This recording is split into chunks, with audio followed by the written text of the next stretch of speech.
Qualquer pessoa, exceto que o médico falou assim para não fazer, mas eu vou falar que na fisioterapia, inclusive, muitos deles são comuns, tá? Muitos desses daí são comuns, inclusive na reabilitação de joelho, de quadril, eles, né, são muito utilizados. Agora, se o médico falou para ficar parado por enquanto, ou parada, é melhor você ficar parado ou parada, porque ele sabe do diagnóstico que ele deu. Mas o fortalecimento, em geral, é para todos. E a gente fala, né, os fisioterapeutas e médicos, meus colegas que falam aí, né, que a gente trabalha de maneira interdisciplinar, hoje a gente troca o pneu do carro com o carro rodando, o carro nem para, né, para trocar pneu. Para sedentários também, e para gente que começou a treinar ou já é experiente. Por quê?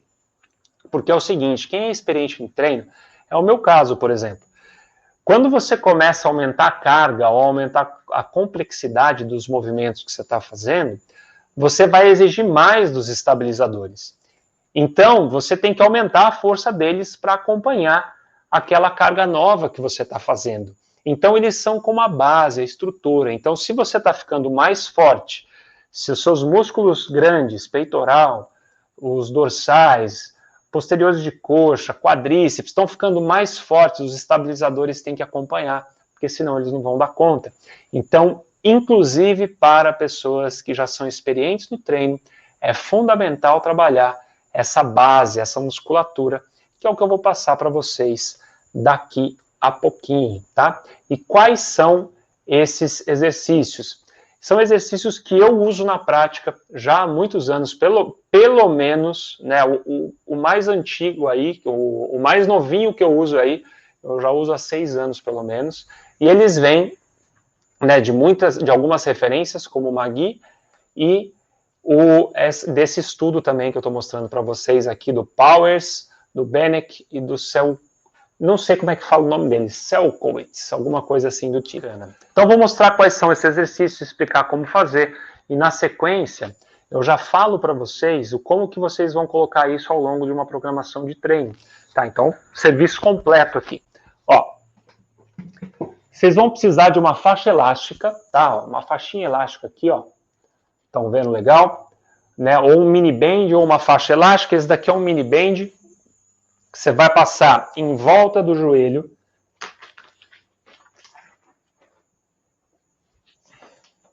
Certo? Vai passar legal aqui em volta do joelho. Né? Sempre um pouco acima da articulação, não totalmente acima da articulação. E aí você vai deitar de lado no chão. Mantém a coluna reta. Faz um braço com o seu, né, faz um travesseiro, um braço com o seu travesseiro, não, faz um travesseiro com o seu braço e deita no chão mantendo a coluna reta. Põe o pé na linha da coluna, um pé sobre o outro, calcanhar encostado com calcanhar. E aí você vai forçar uma perna a ficar no chão e o outro joelho a subir o máximo possível sem desencostar o calcanhar. Então, esse exercício chama ostra. Esse é o ostra. Ó. Você vai afastar o joelho o máximo que você conseguir e voltar devagarinho. Esse ele vai ativar bastante glúteo médio, que é um rotador externo fundamental. Então esse exercício é para isso. Só que tem um detalhe. Qual é o erro muito comum? A pelve rodar junto quando a gente está fazendo o movimento. Então a pelve não pode rodar junto. Quantas repetições? Se você estiver conseguindo fazer mais do que 20 repetições, o ideal é você ir até fadigar a musculatura, ou seja, você tentar abrir e não conseguir mais.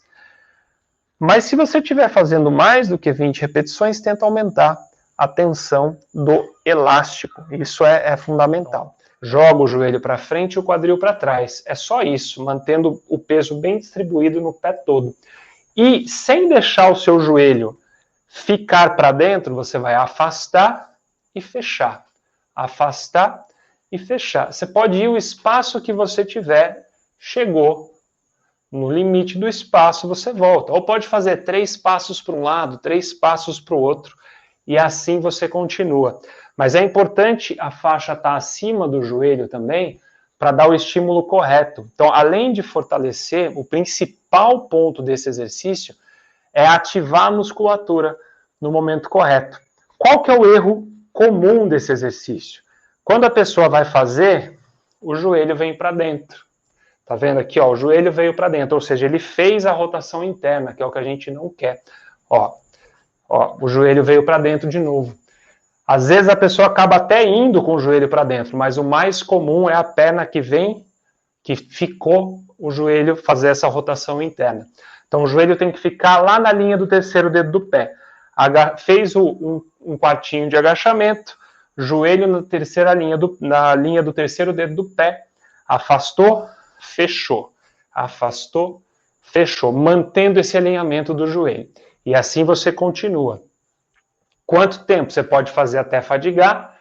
Ou a gente pode determinar um tempo também, se for um exercício de ativação no começo do treino. Então, para algumas pessoas a gente pode usar isso como aquecimento, e aí a gente vai colocar no começo do treino, 30 segundos de ativação de passada lateral, vai dando 3 passos para um lado, 3 passos para o outro, até dar os 30 segundos. Só que a ponte unilateral.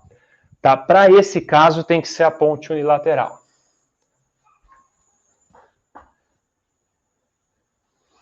Ó, sobe e estende uma perna, certo? Sobe e estende uma perna e segura nessa posição. Esse exercício vai ativar bastante o glúteo sem ativar outros músculos que a gente não quer, né, que a gente não quer a ativação aí. Então você vai segurar um tempo numa perna, depois vai simplesmente, não precisa nem voltar para o chão, vai trocar a perna e segurar a posição, tá? Então, quanto tempo de ponte unilateral? Depende, geralmente de 2 a 3 séries, de até 30 segundos cada perna, tá? Se você já está fazendo bem, mantendo bem a posição, com no máximo 30 segundos de intervalo entre as séries, você já está com uma força legal aí. Agora a prancha lateral. Prancha lateral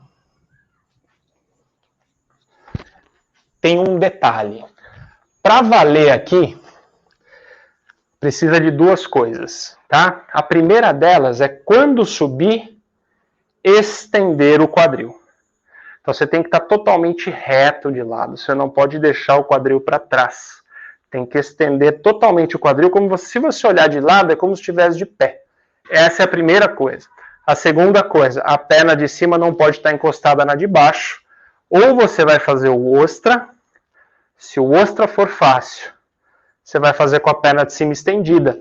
Ó, e o quadril de baixo totalmente estendido também. Porque aí é comum a pessoa estender a perna e jogar o quadril para trás. Então tem que ficar aqui. Então esses são 2 pontos fundamentais. Primeiro, quadril para frente. Segundo, a perna de cima elevada. Porque daí sim a gente vai ativar o glúteo médio da perna de baixo. Isso é fundamental, tá? Então se não tirar a perna de cima, não ativa o glúteo médio. Ah, Leandro, mas esse para mim é fácil. O que eu faço? Ué, você pode fazer a versão estendida da prancha. Então põe o cotovelo no chão, põe a perna lá no chão, põe um pé sobre o outro. Aí você vai estender também, vai ficar totalmente reto, joga o quadril para frente, ficou reto, tira a perna de cima. A mão pode deixar do jeito que você quiser, do jeito que você preferir. O importante é elevar a perna de cima e segurar aqui. Quanto tempo de prancha lateral? Quando você estiver conseguindo fazer o ostra, a prancha ostra, de 3 de 30 segundos de cada lado, passa a elevar a perna de cima, mantendo o joelho no chão com a perna de cima estendida. Quando você estiver fazendo 3 de 30 segundos de cada lado com a perna estendida, começa a fazer as pranchas totalmente estendidas, com os pés no chão. Você vai ver que vai ser difícil transitar para a prancha estrela, que é essa estendida com a perna de cima elevada. Essa vai ser a transição mais difícil, mas aí você já começa a fazer as pranchas estendidas, tá bom? Nem que você precise elevar a perna e descer um pouquinho, elevar a perna e descer um pouquinho, não tem problema nenhum.